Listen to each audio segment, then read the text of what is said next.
حضرت علی رضی اللہ تعالیٰ عنہ نے فرمایا، تنگ دستی میں سخاوت کرنا، غصے میں سچ بولنا اور طاقت کے ہوتے ہوئے معاف کرنا افضل ترین نیکیوں میں سے ہے۔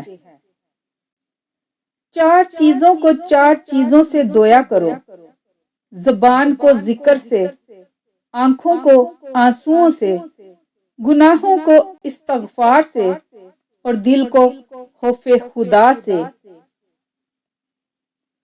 بدلہ لینے سے پہلے یہ ضرور خیال کر لیا کرو کہ تم اپنے خدا کے نزدیک کتنے قصوروار ہو۔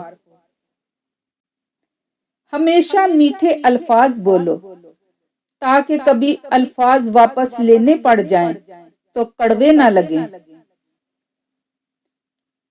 معاف بار بار کرو مگر بھروسہ صرف ایک بار کرو۔ جب اللہ کسی سے محبت کرتا ہے تو اسے تکلیف میں مبتلا کر دیتا ہے تاکہ اس کی عاجزی کو سنے اور اس کی پکار کا جواب دے۔ کسی کی زندگی میں اس کے لیے آسانیاں پیدا کرنا اس کی قبر پر فاتحہ پڑھنے سے بہتر ہے۔ اہمیت الفاظ کی ہوتی ہے مگر اثر ہمیشہ لہجوں کا ہوتا ہے۔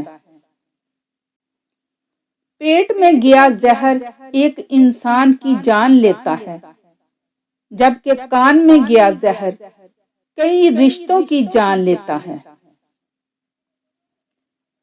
کسی کو اپنے سے کمتر مت سمجھو، نہ جانے خدا نے اس کو کون کون سی صلاحیتوں سے نوازا ہے۔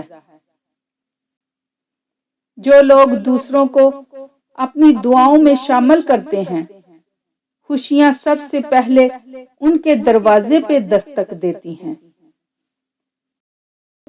نیک لوگوں کی صحبت سے ہمیشہ بھلائی ملتی ہے، کیونکہ ہوا جب پھولوں سے گزرتی ہے تو وہ بھی خوشبودار ہو جاتی ہے۔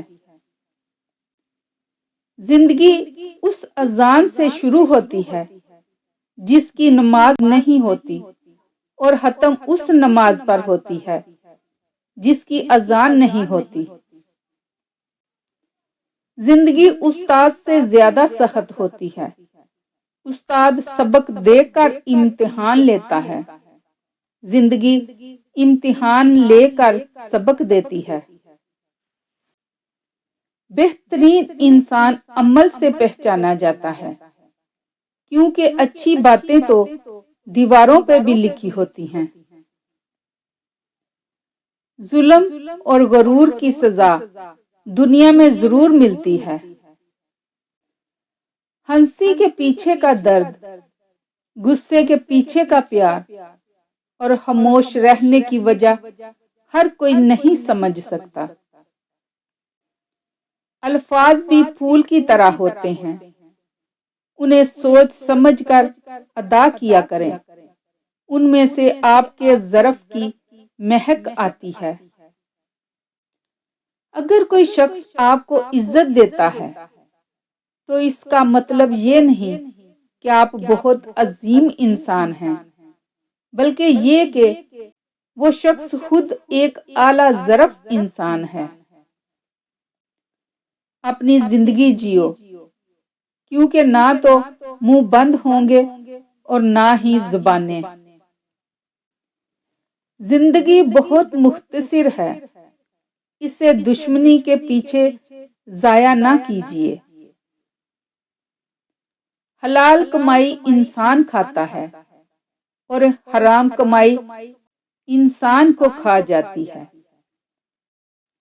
جس خاص کے لیے آپ خاص نہیں، اسے عام کیجیے، قصہ تمام کیجیے۔ سچے رشتے کچھ نہیں مانگتے سوائے عزت اور محبت کے۔ اللہ تعالی ہم پر رشتوں کی حقیقت واضح کرتا ہے تاکہ ہم سرابوں سے نکل کر رب کے قریب ہو جائیں۔ اگر آپ کسی کی کمی کی وجہ سے اس سے اچھائی لینا چھوڑ دیتے ہیں تو نقصان آپ کا ہے، اس کا نہیں۔ رشتوں کی خوبصورتی ایک دوسرے کی بات کو برداشت کرنے میں ہے۔ بے عیب انسان تلاش کرو گے تو اکیلے رہ جاؤ گے۔ مرد کی تعریف مت کرو بلکہ ایک کام کرو، مرد مر جائے گا مگر تمہیں چھوڑ کر نہیں جائے گا۔ مرد کے ساتھ کم وقت گزارو۔